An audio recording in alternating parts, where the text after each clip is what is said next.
let's bring to the stage the next Chief Julie Hogan from Drift, VP of Customer Success. Thank you.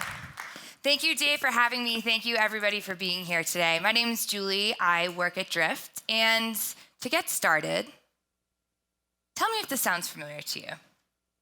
There's a conversation happening everywhere, not just in SaaS, but in customer success, about customer centricity, putting the customer at the center of everything, being customer obsessed. We're talking about it today. And it's a wonderful motivator. We're here, we're taking notes, we're excited. We're like, yes, whoever just spoke, Greg, you are speaking to me. You get it. You understand what I'm going through at my company. This is something that I need to do, I need to drive. But back in the office, when you go back to real life, everybody goes back to their respective business functions. So maybe there are some of you here from CS or CX or customer support, or you're the COO or the founder, and you go back doing regular business things. And those of us in customer success who are so excited, who are so motivated by all of this today, we end up having meetings about colors. Our favorite colors in customer success are the colors green, yellow, and red. We have a lot of color conversations and health scores. So we end up going back, coming off of the high of a meeting like this, a meeting of people who are like-minded, who are interested in rallying around the customer. And suddenly being customer obsessed sounds more like what I call rainbow bingo, where I see some heads nodding, where instead someone's in a meeting and you're talking about your customer and you're saying, no, that customer was red 32. I looked at their risk and I looked at their health score. Or no, that customer, you're getting it wrong. They're in the yellow. So they're in the yellow cohort and they're 47, come on. And suddenly, those of us who are so rallied around this, who are so excited, the ones who are supposed to be the closest to our customers are not talking about our customers as humans. We're talking about them as color cohorts and numbers. And worse, we've talked about this a lot today, your job as a leader in CS is centered around motivating teams, motivating people from the harshest, in my opinion, the harshest sounding 5-letter word in SaaS and in tech. Anybody know what it is? Ugh. Yes. And the actual work you do today, day to day, feels really far from the vision we talk about, the visions we're talking about today. And it's frustrating as heck for you because often the answers exist beyond your control. The things we need to do to not only fix that number, but to get closer to our customers are not the things that we're spending time on. They're not going to happen in a meeting about customers who are in a yellow cohort. They're just not. And so the idea of customer centricity electricity, which is what I want to talk about today, is something I want to introduce as your new responsibility. Not because it's cute, because it sounds cute, or even because it rhymes. Those two things just happen to work to our advantage. But it's because you need to light a fire in your organization. We as leaders in customer success, we who are the people who are closest to our customers, have a responsibility to light that fire, to show the rest of our organization who our customers really are. And there are 5 ways that hopefully you can take away and you can learn from to help you accomplish this. And these are based off of things that we've done at Drift, that I've messed up at Drift, that I'd like to continue to learn and do better, and things that I hope you can take away and bring to your organizations. So the first is to bring your customers to life in your brand and in your office. And I'll tell you what I mean by this with a quick story about Faces of Dave's. So on the gentleman here up on my left, that is our CEO. His name is David Cancel. To our, you're right, there you go. That is David Gerhardt, our VP of Marketing. And one of the things we did early in our brand was we decided we wanted to do more with faces. We wanted to humanize our brand and bring the people at our organization to life. Side note, Dave Blake, of course, our wonderful host. My husband's name is Dave. My first son's name is Dave. I have an affinity for Faces of Dave. So it is nothing about the Faces of Dave that I'm criticizing. But what ended up happening was our brand became only a reflection of ourselves. So we were telling these stories and hearing a lot about Dave. And our customers and people in the industry would come to us and say, oh, I saw his face on a webinar or a podcast.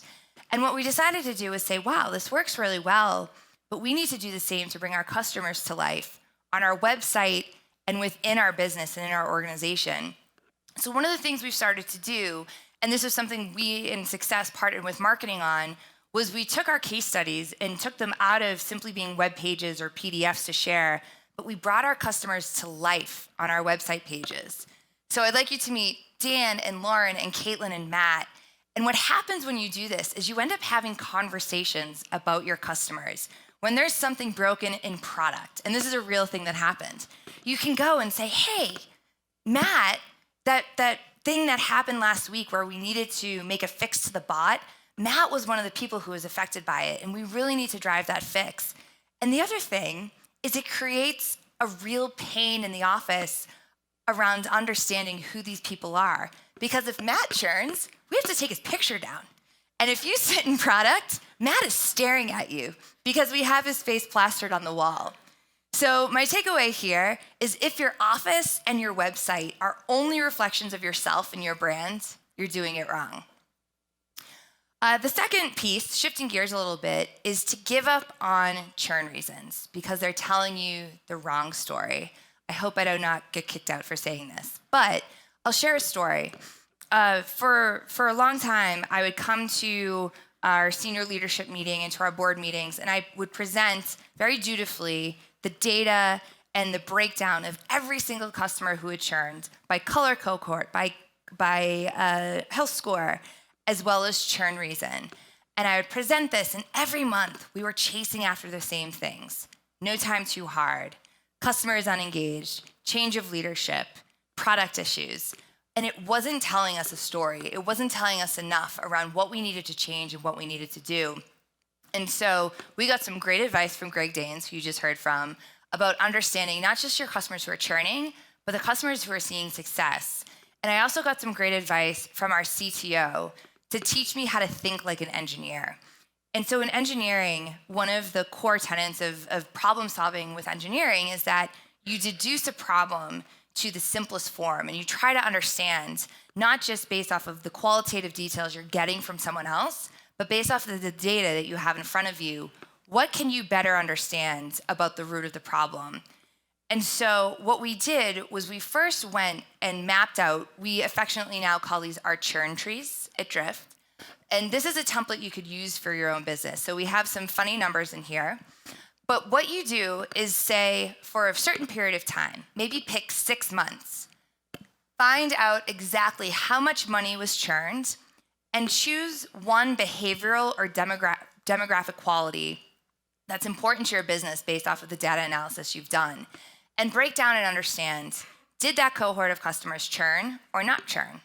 If they didn't churn, is there anything interesting about them and why? And can you dig deeper? If they did churn, what was the next level that caused them to leave? And then further and further until you learn something interesting. And where we landed was we ended up mapping out our churn tree based off of both behavioral and demographic details by dollar. And then we broke it down even further. If you segment by industry or employee size, you could do that. And then we did the same. So we applied this to our customers who saw the most success. So for a period of time, pick 6 months, total dollars of annual revenue of customers who have not been at risk or haven't churned, what are the behavioral details or the demographic details that you can find patterns in? And what was really valuable is that this churn tree became planted in the center of our organization. We started having conversations about the patterns, both behavioral and demographic patterns, to help us drive change in products, to help us drive change in marketing, to help us drive change in the way in which we engaged with our customers when they started. And so the third thing is if you plant this churn tree, have the opportunity to then use it to build an ideal customer profile. And so how many people here are familiar, you perhaps have built personas or ideal customer profiles for your businesses? Okay, a few. This is something that's been really, really powerful for us. And in fact, we wish we did it earlier. So we took that behavioral detail, we took that demographic detail, and we outlined what are some of the things we know to be true about our customers who see success, as well as our customers who fail. and what are the things that we know we can avoid when we go to market, as well as what are some of the things we need to do better in product. And so one of the simplest things I'll share was going live. We realized that it was really challenging for customers of a certain size, also of a certain demographic. So if that company didn't have a sales team or didn't have marketing ops, it was challenging for them to go live, and they ended up churning faster. And so learning details like that helps you then go to marketing with data and say, hey, as we're bringing on customers who look like this, how do we prioritize them as leads and ensure that we're selling to customers we know can be successful? The other thing we did is based off of that data, we don't wait for a monthly board meeting or a monthly review of all of the cohorts that everybody kind of just glazes over and goes to the next slide. How many people have sat in a meeting that's been over an hour that had over 50 slides? A lot of cohorts. Okay, less people than I thought. There's a lot of data you can pull, and one of the behaviors we really wanted to start driving, now that we had this in place, was making it present daily and making it transparent. So we are heavy users of Slack, and what we've been able to do is create transparency and create an alert for every customer who goes at risk, every customer who churns, and every customer for whom we are able to create an expansion opportunity. We send a message that goes to the CSM, the original sales rep, and it also tags any relative people from the product or the marketing team. So they also are aware of the patterns and the trends. And this behavior and this shift in the way we think about not just churn, but who our customers are, what's making them successful, what they're using, and what they're doing, helps us understand who they are a bit more deeply. And so the takeaway here, use this data to become a champion for change, not just churn prevention, which is another theme we've talked about today. The fourth takeaway, this is something we're still working on. We've talked about this today. Your customers don't care about your process. And something that we've really tried to start thinking about is how we can bring in a measurement that's not just gross churn, gross retention, what is your upgrade number, but something that's focused on what we call key experience indicators. So on the other side of the house, I'm responsible for success, but also responsible for support. And on the support side of the house, we hired a non-traditional leader for that team. When we were building that team this year, one of the things the CEO and I talked about was, imagine how cool it would be if instead of hiring a traditional support systems leader, we hired someone who had unbelievable experience at front of the house, somebody who had 4-star experience, and we could bring that to really treat our customers like guests. So we ended up hiring the head of guests and operations for the Four Seasons Hotel in Boston. She is our head of customer support and has helped us build our version of the software front of the house. And one of the things she brought with her from the Four Seasons was this idea of the Forbes standards of excellence. And so if you are somebody who works at the Four Seasons, or maybe a hotel like this, there are secret shoppers. And secret shoppers come and they have this list of criteria they evaluate, down to the very specifics of personalization. Did the person checking me in look me in the eye? Did they call me by my name? If I had a past stay with them, did they reference that? Did they talk about things that didn't make me feel like another number coming in through the door, but they treated me truly like a guest? So as we've built this out in support, we've started to think about this in success. What are some of the things, in addition to your standard results, show of hands, what are some of the core results you measure? Gross retention, net retention, upgrades, anything else creative, customer happiness, NPS, customer effort. Ooh, I want to talk to you. That's interesting. We could learn from you. But as opposed to some of the traditional results, can we also incorporate other things that matter and can help you develop well-rounded customer success managers? And so that's where this idea of key experience indicators comes in, or KEIs. Can we start identifying and measuring and holding people accountable to the things that matter when it comes to treating a customer like a guest, like a human, like a person? And so a key takeaway here, what measures of success are the ones that matter to your customer? Are you measuring things that only matter to your bottom line or your top line? Or are you also incorporating things that truly hold your team accountable for creating a personalized and human experience? The last thing is to celebrate your customer heroes. And I'll admit, when I shared this with Drift when I started, feedback I got was, this feels a little fluffy. I don't know if people will get into it. But here's what I mean by it. At almost every fast-growing company, there is a score related to how many upgrades, how many new deals. And the heroes of your business are always the heroes of growth. And we care a lot about growth. We need that growth. But we also need to slow down and celebrate the people who do the things that aren't scalable, who do the things that help your customers see success, and do things that you, as a culture of a company, demonstrate that you care about. And so we introduced something that we call Customer Hero of the Week, and it's a big deal to get this. It's voted for by our CSMs. So our CSMs will vote for the person who has done the most to go above and beyond to support the needs of a customer. And it can be a single customer. We don't bring data into this. We don't say, well, it had to be impactful to a point where it impacted X number of MRR over a period of time. We make it as human as possible. So people who get this award are in product, they're in operations, they're sales reps who go above and beyond to create a beautiful, warm handoff from sale into post-sale. They're different people from across the organization to help institute that idea that everybody in the organization is responsible for customer success. And so a takeaway, also, that cape costs $5 on Amazon. So it's really easy. It's a low investment, so your CFO will be happy. You're not asking for much. Really easy to buy. Celebrate customer engagement across the company, not just in customer success. So in going through this, remember 5 things. If you take anything away from this conversation today, 5 things. A little random, but hopefully in the context of this discussion, they're helpful. Faces, trees, ICP, the ideal customer profile, KEIs, so what can key experience indicators be for your customers at your organization, and heroes. And these are the things that your customers will celebrate. Thank you very much. Perfect. Hey, Julie, stay on stage for a second there.